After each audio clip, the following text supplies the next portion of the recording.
Archive reference, Greyfall Files 006. The following case began with an observation so ordinary that it was almost ignored. A man standing on a railway platform. Nothing unusual, nothing threatening, nothing impossible. The sighting occurred during the autumn of 1968 at Greyfall Station. Several passengers waiting for the midnight train reported seeing a lone gentleman standing at the far end of Platform 9. Witnesses described him as calm, well-dressed, perfectly still. He carried a small suitcase, a pocket watch, and a railway ticket held carefully in one hand. No one spoke to him. No one approached him. Most people simply assumed he was another traveler. The next morning, the station master received 3 separate reports concerning the same man. Ordinarily, the matter would have ended there. Then a retired ticket clerk made an unusual comment. He claimed he had seen the same passenger before, many years earlier, and according to him, the man had not aged a single day. Station records revealed something curious. Platform 9 had a reputation, not an official one. No document mentioned it. No railway company acknowledged it. Yet generations of employees shared stories about the platform. Conductors, porters, station masters, night workers. Most described brief encounters. A figure waiting near midnight, always alone, always carrying the same suitcase, always standing in exactly the same position. The reports stretched back decades. At first, investigators suspected exaggeration. Memories become unreliable. Stories grow over time. Then they discovered something unexpected. Several statements written years apart described identical details. The color of the man's coat, the shape of his suitcase, even the position of his pocket watch chain. The descriptions matched too closely to be coincidence, as though every witness had observed the same individual. Not someone similar, the same man, waiting for a train that never seemed to arrive. As reports continued to accumulate, investigators began interviewing former railway employees.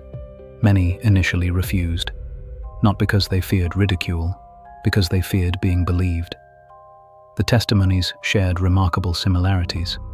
Most witnesses claimed the man appeared shortly before midnight, always alone, always silent, always facing the tracks. Several station workers admitted they had attempted to approach him. None reported reaching him. One porter stated that the distance never seemed to change. No matter how quickly he walked, the passenger remained the same distance away. Another employee described hearing footsteps ahead of him, yet the figure never appeared to move. The most disturbing statement came from a station master named Robert Hale. According to Hale, he once stood beside the man for nearly a full minute, close enough to see his face, close enough to speak. The passenger never responded, never blinked, never turned. Yet Hale later insisted he felt something impossible, the unmistakable sensation that the stranger already knew he was there, and had known long before he arrived. The investigation changed dramatically in 1972. That year, archivists began reviewing historical photographs of Greyfall Station. The goal was simple: verify the witness reports. Most expected to find nothing. Instead, they found him. A photograph dated 1968 showed the passenger standing at the end of Platform 9. Another image from 1954 revealed the same figure. Then 1941, then 1927. Each photograph displayed the same man, the same coat, the same suitcase, the same posture, the same age. Experts examined every image. No evidence of manipulation could be found.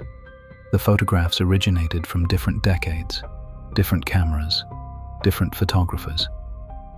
Yet the passenger never appeared to change. His expression remained identical. Even the position of his hands appeared unchanged. The earliest photograph would prove most disturbing, because it had been taken in 1911. The same year, a man disappeared from Greyfall Station without explanation. A man whose name would soon become central to the investigation. The first physical evidence appeared unexpectedly.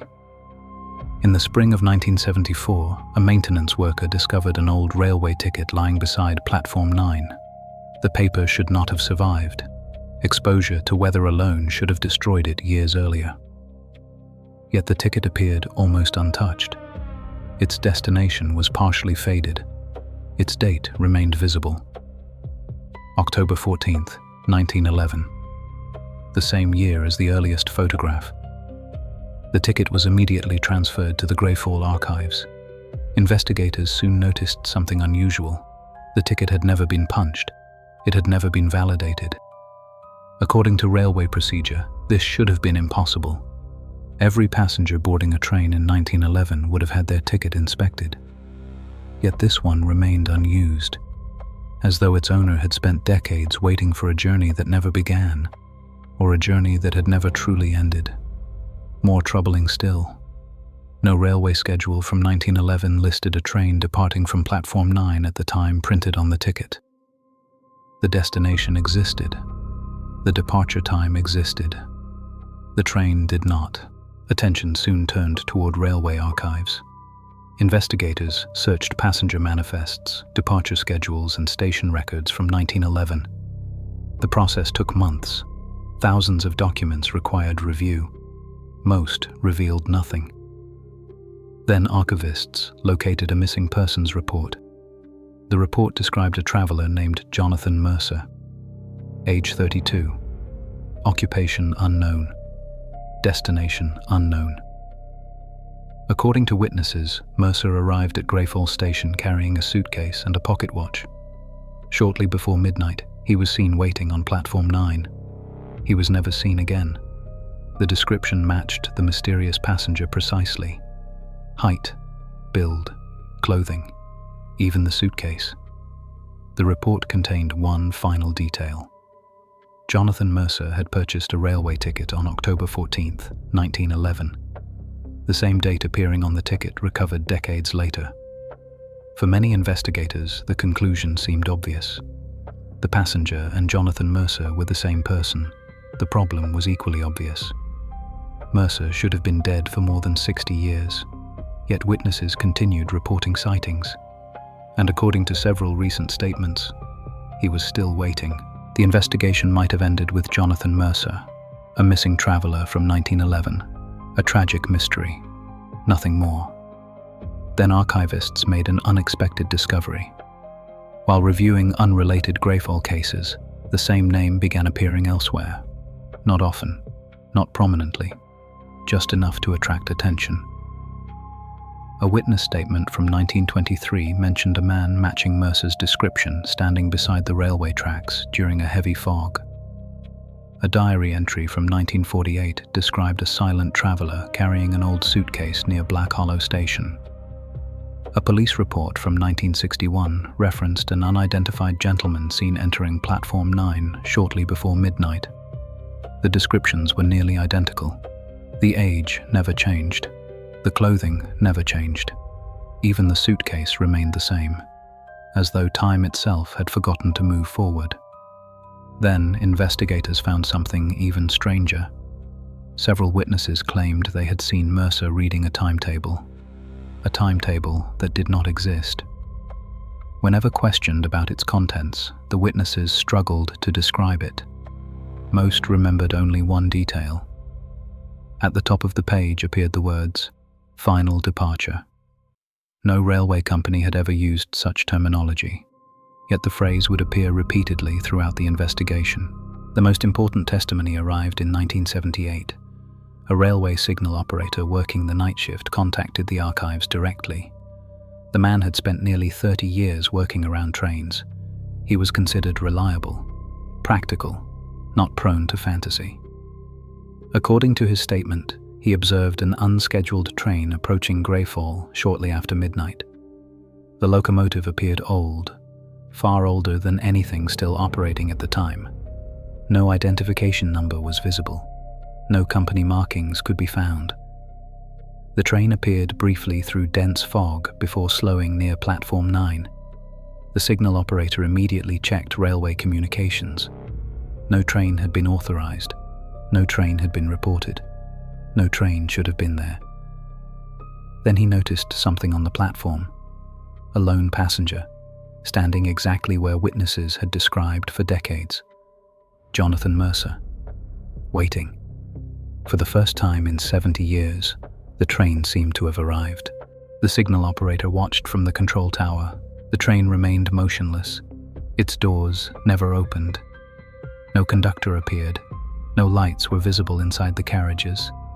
And yet, Jonathan Mercer began walking forward, slowly, calmly, as though following instructions only he could hear. The operator later stated that Mercer never hesitated, never looked around, never acknowledged the station. He simply approached the train. Then something impossible happened. Mercer reached the side of the carriage and disappeared. Not climbed aboard, not entered through a door. Disappeared, as though the train and the fog surrounding it had swallowed him completely. Moments later, the locomotive began moving again. Within seconds, it vanished into the mist beyond Greyfall. No tracks indicated its passage. No signal system recorded its departure. No railway employee reported seeing it again. The signal operator resigned 2 weeks later. He never returned to railway work, and he refused every request for an interview. Officially, the case of Jonathan Mercer remains unsolved. No body was recovered, no explanation accepted, no train matching witness descriptions has ever been identified.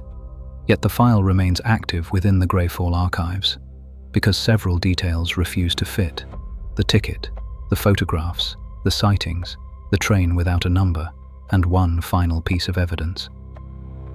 During a review of the Train 27 investigation, archivists discovered something hidden within an enlarged photograph recovered from 1903.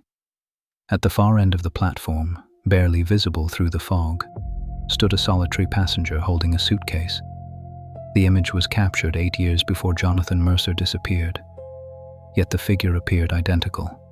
Same posture, same clothing, same watch chain, same suitcase. The discovery created a question nobody could answer. Was Jonathan Mercer waiting for the train? Or had the train been waiting for Jonathan Mercer? A handwritten note attached to the file remains preserved inside the archives. The author is unknown. The note contains only 5 words. Some passengers never arrive. This file is closed. The mystery is not. Somewhere beyond the fog, another story is already waiting. I am Knox, and Greyfall remembers. The next story is already waiting. Subscribe to enter the archive.